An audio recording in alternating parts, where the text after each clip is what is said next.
আৰু ডাঙৰ হ'লে তাক স্কুলত নাম লগাই দিম স্কুলত থকা সময়খিনি মোৰ যে বুকুখন তেনে উদং হৈ থাকিব ভাই আৰু কি লিখিম বিশেষ নাই মোৰ খবৰ তুমি যিদিনা উলটি আহিবা মোক আগতীয়াকৈ জনাবা দেই মই ভোগ থৈ ভটিয়াই গৈ বুঢ়া লুইতৰ বুকুৰ পৰা তোমাক কিৰিয়াই মাতিম তুমি যিদিনা উলটি আহিবা মোক আগতীয়াকৈ জনাবলৈ নাপাহৰিবা দেই মৰম ল'বা ইতি তোমাৰ মমতা পুনশ্চ এইবাৰ বুজিছা মাঘৰ বিহুৰ মেজিৰ জুইকুৰা বৰ ৰঙা হৈ জ্বলিছিল আমাৰ আইতাৰ কুলি ছাগলীজনীৰে দুটা পোৱালি জ্বলিছে এটা সুটো বগা আনটো পখৰা ভুৱা পিতৃকাৰ অভিনেতা চন্দ্ৰৰ গল্প ইতিমধ্যে পঢ়িছে যথেষ্ট গল্প ইতিমধ্যে লিখা মেলাক আৰম্ভ কৰিছে আমি পুনৰ ধন্যবাদ জ্ঞাপন কৰিছোঁ বন্ধুবৰ্গলৈ এটি গীতৰ অনুষ্ঠানৰ মাজতে আপোনালোকক লৈ যাব বিচাৰিছোঁ আমাৰ মাজত উপস্থিত আছে ভাতৃপতি সুমন্ত পৰাশৰ গীতৰ অনুষ্ঠানলৈ আমি লৈ যোৱাৰ প্ৰাক মুহূৰ্তত আমি মঞ্চলৈ আদৰিছোঁ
জন্ম সত্য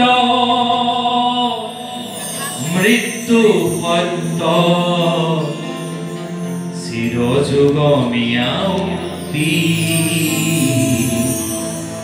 চিৰযুগমীয়াউতি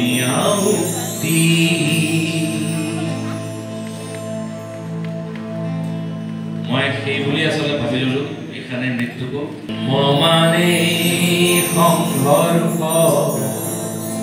মৃত্যু মানে মুক্তি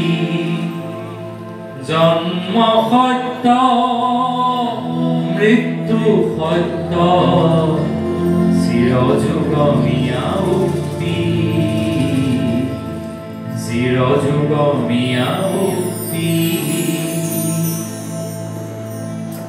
কৰ্মহে হয় সঁচা নিৰূপণ কিমান সফলেই মানৱ জীৱন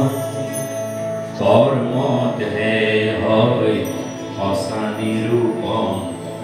কিমান সফলেই মানৱ জীৱন দীৰ্ঘ জীৱনৰ থাকে কিনো দাম দীৰ্ঘ জীৱনৰ থাকে কিনো দাম নেপালে বহুজনে একো অৱদান উত্তম পুৰুষৰ আদৰ্শ হয় উগ্ৰ অনুপম যুক্তি জন্ম সত্য মৃত্যু সত্য চিৰযুগমীয়া উক্তি চিৰযুগমীয়া উক্তি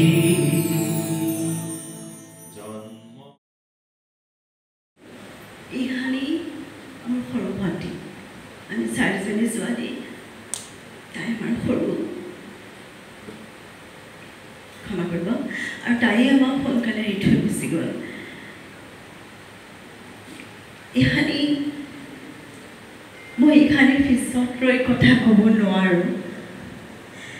তাইৰ জন্মদিনত মোৰ তাইলৈ বুকু ভৰা মৰম দিছোঁ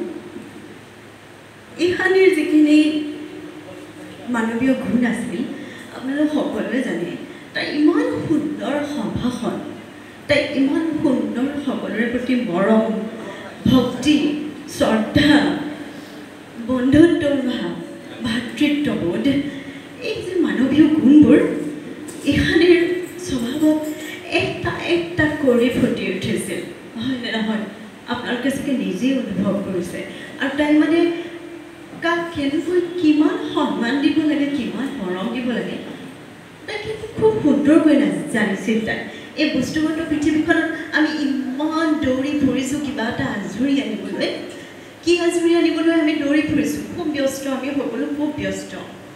কিন্তু এই যে মানৱীয় গুণখিনি এই গুণখিনি যাতে আমি সকলোৱে লৈ ফুৰিব পাৰোঁ এইখানে এই মোহনীয় হাঁহিটোৱে আমাক তাকে সোঁৱৰাই দিছে আৰু যে তাইক সেই নিভাঁজ সুন্দৰকৈ পিন্ধি অহা তাইৰ কাপোৰযোৰ সেই কাপোৰযোৰ আচলখনে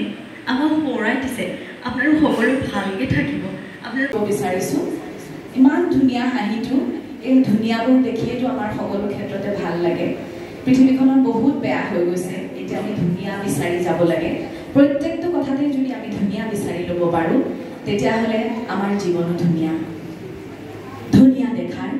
বয়স নাই মামণি ৰয়ছম গোস্বামী ধুনীয়া দেখাৰ বয়স নাই ধুনীয়া ফল আৱতৰ ৰূপকে বাহিচোতাল শাৰী শাৰী ন বোৱাৰীৰ যদি সৰি পৰে উৰণি ধুনীয়া দেখি উৰে ৰাতি উজাগৰে থাকি ৰখি আছে যদি চুবুৰীয়াৰ ৰোগী টোপনি ক্ষতি হ'লেও আপোনাক ধুনীয়া দেখি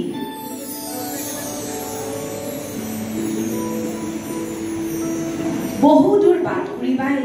ভাগৰি পৰা নদীখনে যদি হঠাৎ ভাজ লয়হি ধুনীয়া দেখি ৰাস্তা পাৰ হ'বলৈ গৈ আলবাটতে ৰৈ যোৱা কিশোৰীৰ সলাল ঝাৰি ধুনীয়া দেখি মাকৰ বুকুৰ বিয়া চুহি শিশুটিৰ লাল কাল টোপনি ধুনীয়া দেখি দোকানী হিচাপ ভুল কৰি বেছিকৈ দিয়া 100 টকাখন ঘূৰাই দিয়ে যদি আপোনাক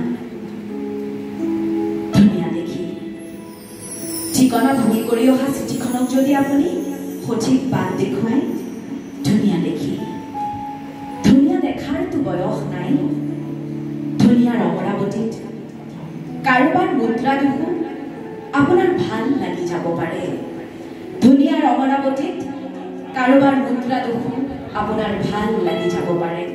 আপোনালোকে সকলোৱে জানে তেখেতসকল ইয়ালৈ উঠি আহিল আৰু মেলেঙৰ সেই পুৰণা সম্পত্তিবিলাকত আমি থাকোঁ মোৰ ককা দেউতাৰ নিজৰ খুৰা মোৰ ককা দেউতাৰ 3 নম্বৰ খুৰা এয়া গতিকে শিশুহঁতৰ লগত কুকুমন পাকুমহঁতৰ লগত আমাৰ একে ঘৰুৱা সম্পৰ্ক আৰু তেওঁলোকৰ 3গৰাকী বোৱাৰীৰ 3গৰাকী মেলেঙৰ লগত সম্পৰ্ক ৰাখে বিশেষকৈ সম্পৰ্কটো ইছানীয়ে বেছিকৈ ৰাখে আমি দুৰ্গা পূজা পাতোঁ মেলেঙত সেই দুৰ্গা পূজাৰ 5 দিন নগ'লেও 2 দিন ইছানীয়ে শিশুৱে দীপিকা খুৰীক লৈ সেই মন্দিৰলৈ যাব আৰু যিহেতু মন্দিৰৰ লগতে আমাৰ ঘৰ, গতিকে আমাৰ ঘৰতে যোৰহাট সংগীত বিদ্যালয়ৰ অধ্যক্ষ। আজি এটা বিশেষ দিন। সেই দিনটো হ'ল আমাৰ অতি মৰমৰ আমাৰ বিদ্যালয়ৰ এগৰাকী কৃতি শিক্ষয়িত্ৰী ঈশানী ভট্টাচাৰ্য বৰুৱাৰ আজি জন্মদিন। আজি জন্মদিনত যদিও তেওঁ প্ৰয়াত, আমি আজি তেওঁক সোঁৱৰিছোঁ। এইকাৰণেই সোঁৱৰিছোঁ যে আমাৰ বিদ্যালয়ত তেওঁ 1996 চনতেই বিশাৰদ উপাধি লৈছিলে কণ্ঠ সংগীতত, আৰু তেতিয়াৰ পৰাই তেওঁ আমাৰ বিদ্যালয়ৰ শিক্ষয়িত্ৰী হিচাপে কাৰ্যনিৰ্বাহ কৰি আছিল। আৰু এগৰাকী শিক্ষয়িত্ৰী হিচাপে তেওঁৰ যিটো আন্তৰিকতা, তেওঁৰ যিটো চেষ্টা, সেই চেষ্টা আজিও আমাৰ মনত আছে। আৰু তেওঁ অকল শিক্ষকতাৰ লগতেই নহয়, তেওঁ বিদ্যালয়ৰ সকলো কামৰ লগত তেওঁ জড়িত হৈ আছিলে। আৰু বিশেষকৈ আমাৰ প্ৰয়াত সংগীত প্ৰাণ পূৰ্বৰ অধ্যক্ষ ইন্দ্ৰেশ্বৰ শৰ্মাদেৱৰ যিকোনো কামতে ঈশানী আছিল লগৰী। আৰু সুখ দুখ সকলোৰে যি আছে তেখেতৰ সকলো অভিজ্ঞতা তেওঁ ঈশানীৰ লগত শ্বেয়াৰ কৰিছিল। তাৰোপৰি ঈশানীৰ আটাইতকৈ ডাঙৰ কথা হ'ল কি, ঈশানী ইমান তাই চিনচিয়াৰ যে তাই আনকি যেতিয়া হস্পিটেললৈ যাবৰ হয় তেতিয়াও কয়, কৰুণা দা মই এনেকৈ আহিলোঁ, ক্লাছকেইটা কৰিব নোৱাৰিম, আপুনি ব্যৱস্থা কৰিব। মই বোলো তুমি চিন্তা নকৰিবা, তুমি নিজৰ কৰা স্বাস্থ্যৰ যত্ন লোৱা। তাৰোপৰি আৰু এটা কথা মোৰ মনত আছে, তাই যিবাৰ শেষৰবাৰ হস্পিটেললৈ যাব চিকিৎসাৰ কাৰণে, তাই আমাৰ বিদ্যালয়ৰ ৰেজিষ্টাৰখনত যি নাম লিখে প্ৰত্যেক মাহৰ, সেই কথাটো ৰেজিষ্টাৰখন চাই পেলাই কৈছিল যে মই আকৌ আহিম, তুমি এই ৰেজিষ্টাৰখনত মোৰ নামটো নুমুচিবা। কিন্তু আমাৰ এই দুৰ্ভাগ্য যে সেই দিনটো আৰু আমি ঈশানীক নাপালোঁ, কিন্তু আমি ঈশানীক সদায় পাই আছোঁ। সদায় কেনেকৈ পাই আছোঁ, ঈশানীৰ যি মৰম, ঈশানীৰ যিটো একতা, ঈশানীৰ যিটো সকলোৰে হৈ কাম কৰাৰ যিটো হেঁপাহ, সেই হেঁপাহখিনি আমি জীয়াই ৰাখিছোঁ। আৰু সেই কথাখিনিৰে আমি ঈশানীক সদায় জীয়াই ৰাখিম। আৰু আজিৰ এই জন্মদিনত আমি এটা কথাই মনত ৰাখিছোঁ যে জন্মদিনটো আমাৰ হওক এই মৰমবিলাকৰ আকৌ পুনৰ যিটো আমি ৰিনিউ বুলি কওঁ, সেই ৰিনিউ হওক, মানুহৰ যিটো প্ৰেম সেইটো ৰিনিউ হওক, মানুহৰ একেলগে কাম কৰাৰ যিটো হেঁপাহ সেইখিনি ঈশানীৰ জন্মদিনত যেন আকৌ প্ৰাণ পাই উঠক, সেই কথাটোকে কামনা কৰি ঈশানীক পুনৰবাৰ জন্মদিনত মই শুভেচ্ছা জনাইছোঁ। ঈশানীক যিহেতু ইয়াত আমাৰ যদিও প্ৰয়াত, আমি ঈশানীক নাই বুলি কেতিয়াও ভাবিবই নোৱাৰোঁ। গতিকে এই মুহূৰ্তত মই তেওঁৰ আত্মা য'তেই আছে আমাৰ লগতেই